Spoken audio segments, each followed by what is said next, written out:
And we're alive. All right, welcome back. It's my pleasure to introduce Joakim Nilsson. Joakim has a background in accounting and math, so a very numbery person, and well works as the knowledge graph lead for Capgemini. I think he's going to introduce himself. So without any further ado, the floor is yours. Thank you.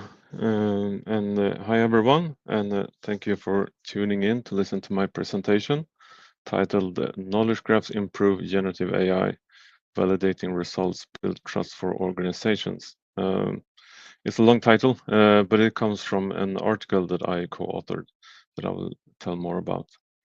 But first, my name is Joakim Nilsson, and I am working as a senior consultant and knowledge graph lead for Capgemini Sweden, based in Malmö, right next to the Danish border. I've been working with knowledge graphs for the past 4 years now, both in the public and private sector in Sweden and abroad. I have experience of both RDF and property graphs, with the majority of my time using Neo4j, where I also worked as a consultant for their professional service team a while ago. I have an educational background, first from accounting, um, but always liked mathematics. So I took a few math courses, and that ended up to a bachelor's degree. And then I also got a master's degree in applied mathematics. And that's something I have used for now when I'm working with knowledge graphs, especially within fields such as graph theory. And accounting also gets it's surprisingly useful. As I said, this presentation is based on an article that I co-authored together with Magnus Karlsson, who is the CTO of Capgemini Sweden, and Thomas Bratanic, who's a senior GenAI developer for Neo4j. It was published in the 8th edition of the Data Powered Innovation Review. And for those of you interested in reading more about this and the whole article, I'm sure I can just share the link here after the presentation, so you can go in and have a read. And the reason for this article was that we've seen a big use case for both knowledge graphs when working with generative AI, and the two areas can be really benefit from each other. And we've seen a lot of increased interest in both areas actually this year.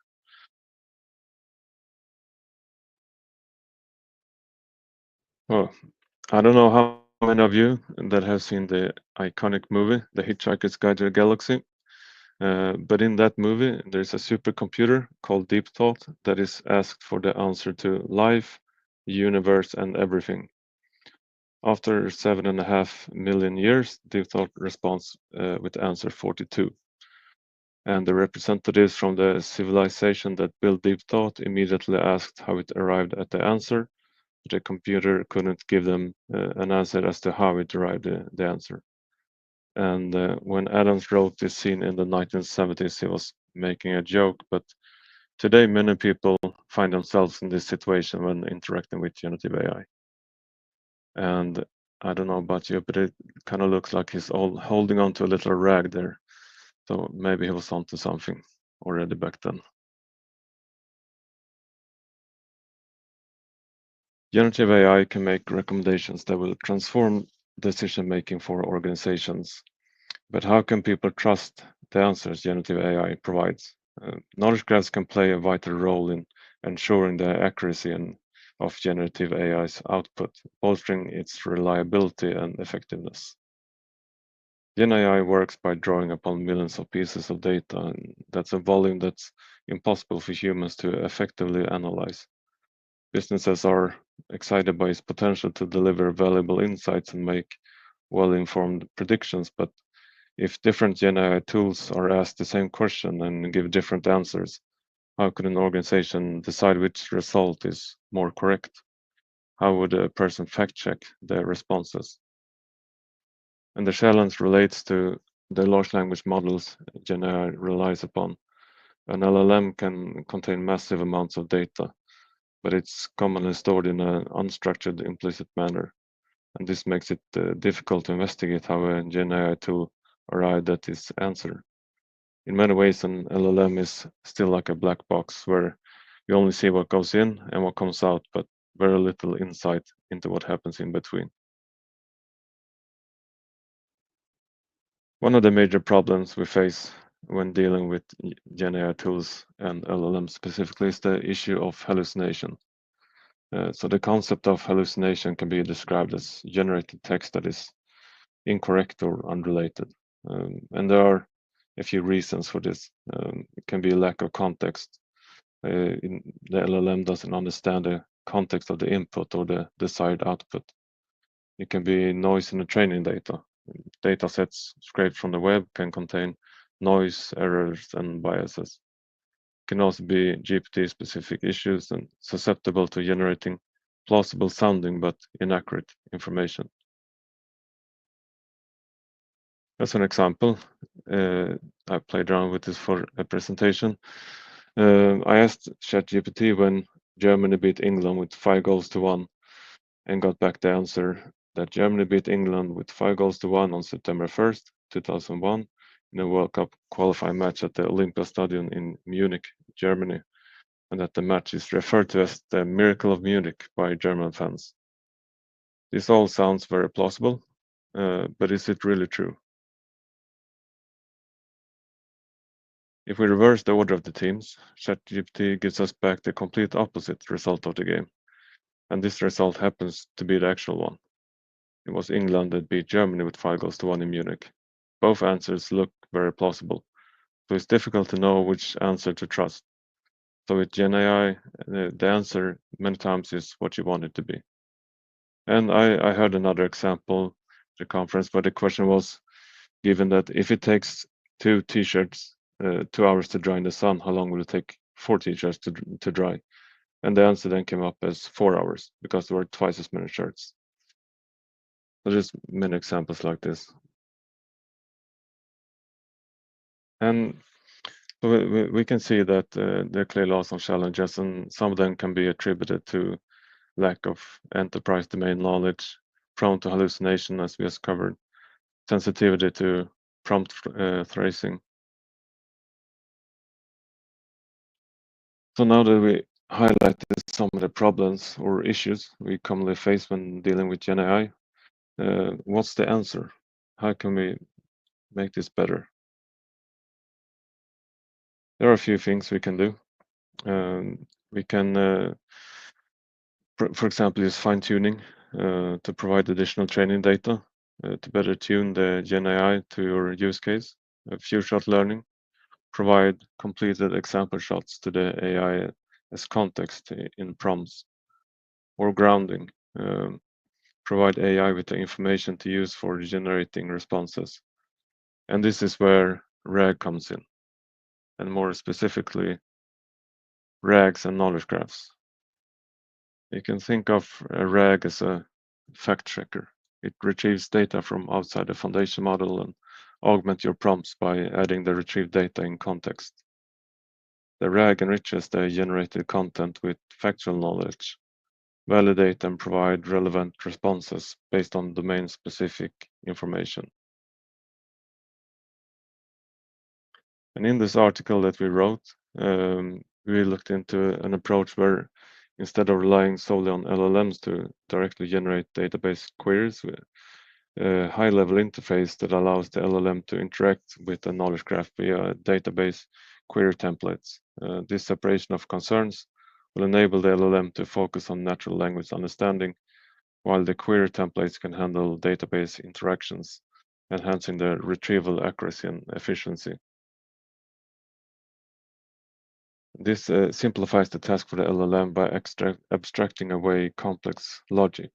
The separation of concerns ensures the LLM focus on the natural language part, while the query template handle the technical aspects. Well, to an example. In this example, the query template uses a vector search to locate relevant nodes within the knowledge graph that corresponds to entities present in the user's question.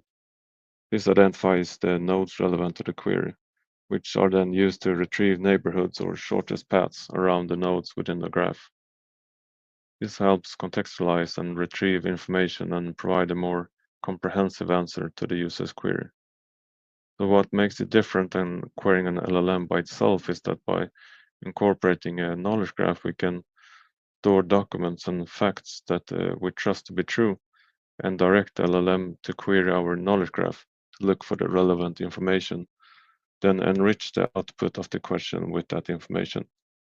That said, the complexity of business requirements often exceed what a single query template can accommodate when an LLM interfaces with a knowledge graph.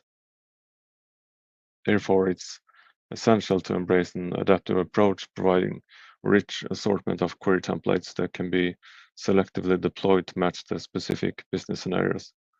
Leveraging the LLM's capability to invoke functions, GenAI can dynamically select and employ multiple query templates based on the context of the user's request or the specific task at hand. This result is a more nuanced and flexible interaction with the database and significantly amplifies the LLM's ability to solve intricate business intelligence and analytics problems. The query templates can be customized for specific domains, such as identifying supply chain dependencies or performing business intelligence aggregations. This targeted approach leverages the LLM's ability to generate relevant and insightful data-driven insights, enabling organizations to efficiently convert raw data into actionable intelligence.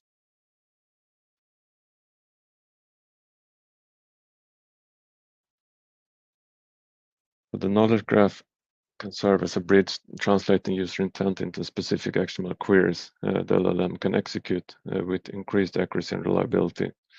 And by allowing any user, regardless of technical knowledge, to inspect how the LLM arrived at his answer, it enables validation of information sources.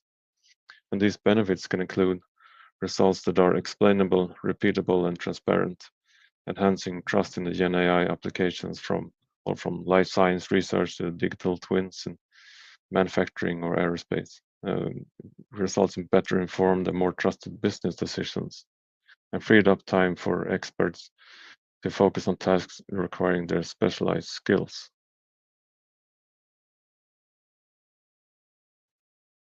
Some key takeaways that we had from this article, of course, the trust is important and knowledge graphs can boost confidence in the output from GenAI systems, making it easier for people and organizations to embrace them. And with knowledge graphs, large language models can dynamically employ multiple query templates to match specific business scenarios, making interactions with GenAI more nuanced. And by making it easier for everyone in an organization to interact with the generative AI, knowledge graphs can free up experts to focus on tasks that require the specific skills. And as we look ahead, we expect knowledge graphs to help large language models embrace iterative processes to improve their output. And as we help create the future, it's clear that the journey with these intelligent systems is only just beginning and it's moving much faster than deep thought ever did. So it's critical that people are given the means to fact check generative AI as it evolves. And that was it for my presentation. And if you found this interesting, I strongly suggest that you read the whole article that I referred to. In there, it will also be some example code that Tomas from Neo4j made, so you can try some of this out for yourself. And I thank you all for listening. And if you have any questions after this or just want to talk about knowledge graphs, don't hesitate to reach out directly to me, and you can easily find me on LinkedIn. So with that, again, thank you for listening. Thank you very much for the super interesting talk. I mean, obviously, it leads to a bunch of questions, especially the image that you had with the queries that were basically forwarded to the knowledge graph, right? So, what if I have no entity? I mean, now it's the CS researcher which starts talking in the query, and if I ask something like, "Give me the highest mountains" or the like, how do you deal with that? So usually what you want with the graph rag, as we explored more, you want to store facts that you believe in and that you trust in your knowledge graph to get away from the hallucination. Because otherwise, if you want if you wanted to make up answers that's not that you haven't put into your knowledge graph, then you're gonna go into this whole issue with the hallucination part, and sometimes it can generate good things, and LLMs are good at many things. But depending on your domain and what you want, if you go into, for example, life science, you really don't want the hallucination part. You want to be able to trust the answers you get from your LLM. So you want to keep that temperature down and store your facts in a knowledge graph. So if it's there, it's gonna enrich the answer with the information you have stored in the knowledge graph. Okay. So you mentioned that you've basically deployed some of these technologies in real life applications. Can you say more about some of them? I mean, I know there are NDAs and stuff, so whatever you can talk about Yeah, would be super yeah. I interesting. mean, we've seen a lot of interest from customers about using. First, maybe they are trying out with an LLM by itself with no knowledge graph, and then they they soon realize that this is generating answers that we really don't want. I heard about a story, and this is not from a customer of ours. I just heard about a story in Canada, I believe it was a car dealership who had this chatbot powered by an LLM, and a customer managed to prompt it into giving it a huge discount on on buying cars. So it can hallucinate quite wild if you don't ground it. Yeah, absolutely. I mean, we've tried it ourselves. We're trying to hack our own LLMs, and it turns out that you Yeah, can indeed get them to do very interesting things indeed. yeah, yeah, For example, pay you to buy a car, for example. That yeah, can be done, right? yeah, No, and since, also yeah, Mhm. and also like this example with the football game, it's really hard to tell which answer is right because both look very plausible. Yeah. Sometimes you can understand right away that this is not right, but many times it's hard to know if it's something they made up or if it's true. No, absolutely. Cool. So, what do the major next steps look like for, from your perspective, between Yeah, LLMs and knowledge graphs? yeah, I think we're going to see a lot more advancements in graph rags, and there are many many new takes on rags. It's not just one rag system. There's a lot of them. So I think we'll see a lot of research going into this, fine tuning it, and maybe you'll have the different rags for different use cases as well. But it's definitely an interesting area where a lot of things are happening. Every month you see new research papers coming out. Yeah, absolutely. So, when we basically run projects, the question that always comes about is where do we get the right knowledge graph from? How do you guys Mm. tackle that?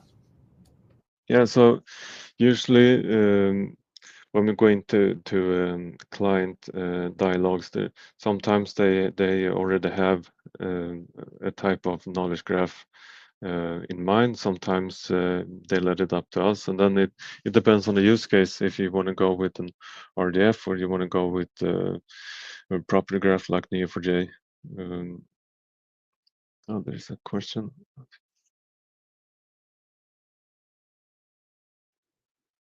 Yeah, good question.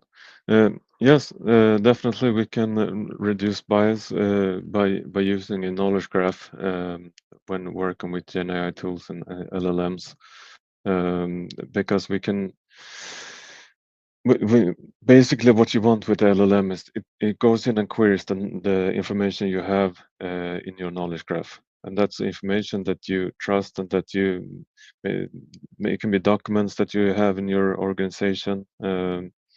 And it retrieves the information from there, and then it generates a more human-like response from, but it will be based on the fact that you have in your knowledge graph.